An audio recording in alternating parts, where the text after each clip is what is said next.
Hi YouTube, it's Kathy, and this is my weekly entertainment wrap-up for July 21st to 29th. This week, because of the BookTubeAthon, I read 7 physical books and I listened to 2 audiobooks. Understandably, I didn't really have time to watch anything of note outside of BookTube-related videos. First this week I finished The Curious Case of Benjamin Button by F. Scott Fitzgerald. This was the shortest book on my TBR, coming in at 57 pages, so I finished it on the first day. I heard about the movie when it came out, but I haven't seen it. What struck me the most was how his father reacted to having a child that appeared to be 70 years old. He wished his son had been born black instead so he could sell him into slavery, and that just smacked me in the face and reminded me why I don't really like reading older books. It was just such a casual remark with no social commentary. I could imagine a present-day adaptation using this story as social commentary on how disabled or neurodivergent people are treated, but I would honestly just prefer to see a movie with a real disability or neurodivergence played by an actor within that minority. Second this week I finished One Night in Mississippi by Craig Shreve.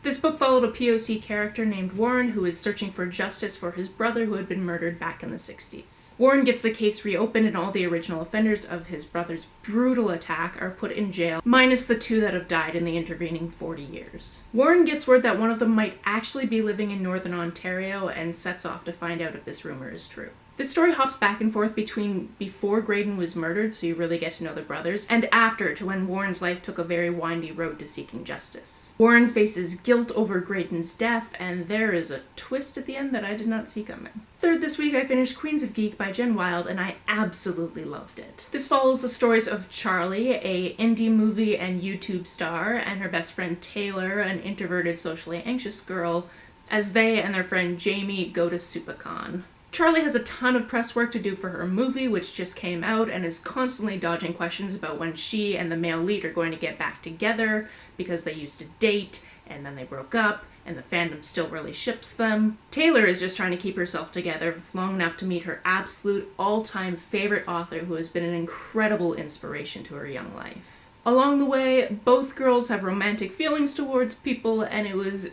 beautiful to see this weekend evolve. This book had all sorts of representation, how women are treated in media, bisexuality, neurodivergence, race, and being the child of immigrant parents. This book made me cry, and I think I'm going to have to get my own copy of it and reread it, which is a big deal because I do not generally reread things. Fourth this week I finished The 100 Nights of Hero by Isabel Greenberg. This graphic novel is about Hero, who is the handmaiden to her lover Cherry. Cherry is married to a misogynistic jerk who bets his friend that the friend could not woo his wife in 100 nights because even he hasn't slept with his wife yet because she's so pure. Ugh, gross, I know, the dudes in this story are the worst. And you know, actually because she's in love with another woman. But of course he doesn't know that. So the dude shows up and basically says, well, you can refuse me, but I'm gonna take your virtue anyway, and Cherry's like, okay, let's do this the easy way, but first, can Hero tell us a story? Hero then tells a story hoping to make it interesting enough that it lasts so long that Duke Doucheface forgets all about the bet. That wasn't his name in the book. I think his name was Manfred and the husband was Jerome. But I like my name better. I really love this concept and the stories within and would recommend it to anyone who wants a queer feminist graphic novel. Fifth this week I finished The Long Way to a Small Angry Planet by Becky Chambers. I want to be friends with the entire crew of this ship, minus possibly Corbin, although he might be growing on me. This story follows a crew of space travelers who are employed as tunnelers. Basically, they make space highways by traveling through the fabric of space and punching a hole through it. That way, a voyage that would take a long time only takes a few hours. This is an interspecies ship, so there are a few humans, but there are tons of other species. And they're also interesting and have their own origin stories and places in the universe. There's discussions of dimorphism between the different genders in a species. There are some species that start life as one gender and change along the way. There's different sexualities and sexual expression, and correct pronoun use is of the utmost importance because it's basic respect. I love this book so much that I went out right after finishing it and bought the next in the series, A Closed and Common Orbit. I got a different edition of the paperback than the first because they had run out of the same edition, but I'm not even mad because all of these covers are great. I'm just excited that I can pick it up whenever I have cooled off from the BookTubeAthon. Ooh, dramatic lighting change. Thanks, son!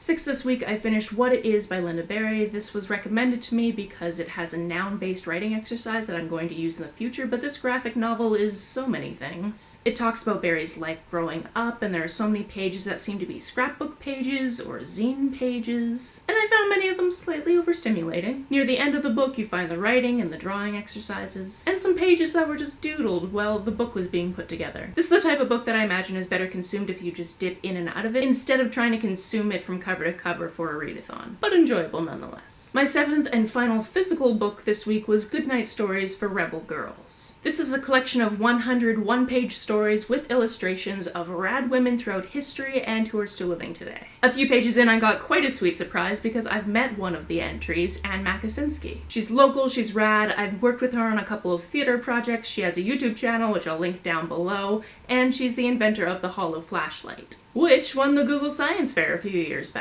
And there are 99 other freaking amazing women in this book. I want to get a copy for my niece and nephews.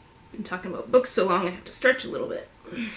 The first audiobook I finished this week was Mad Adam by Margaret Atwood, which is the third in the Mad Adam trilogy. It's a post-apocalyptic world and things get real messy. What's interesting about this series is the perspective changes to different characters between books, and they tell some parts of the story over again from their point of view, or at least what they were doing at the time, and it gives the world a more rounded feel. Each book moves forward with attempting to survive, but also spends a lot of time in the past. So you get this feeling of reading a prequel and seeing all the pieces slip together, but also get to see how it ends. This week I also listened to Smut by Karina Halley. This book was recommended to me by a cute human on the internet, and since I was able to figure out how to download my 5th audiobook service from the library, I downloaded this and listened to this steamy book in all sorts of public places. On the bus, at work, while eating lunch, in the bookshop that was inspiration for the shop in the store, because yes, this book actually takes place in my city. So, erotica, not something I've really read much of before, not something I've talked about on this channel before. Am I blushing? I feel like I'm blushing. This book traded perspective between the female lead Amanda and the male lead Blake. It starts out during a prologue of the most embarrassing moment of Amanda's life, and we meet Blake in their mutual creative writing class. They get paired up to work on an assignment together, which is the worst because Blake has always been an asshole, and is also known for sleeping with people in the class and waitresses at all the pubs he goes to and never calling them again. I was originally concerned because this is erotica, so you can guess that their mutual hate relationship is going to do a 180 at some point, that Blake was going to get what he wanted while still being an asshole. But as we get to know him and see more of his backstory, he becomes more of an actual human. He even grows as a person. Amanda is nerdy as hell, and that made me very, very happy. At first I was wondering why the internet cutie wanted to know if I'd been to the library on campus, because of course I had, because I used to go to that school, but then I got to that scene. I felt pretty bad for a sci-fi paperback that was being abused while these adults weren't exactly being quiet.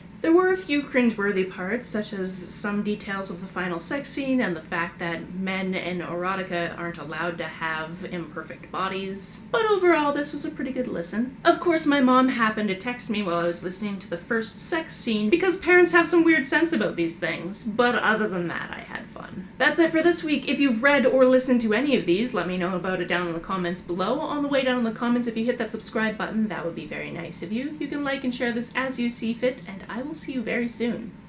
Bye.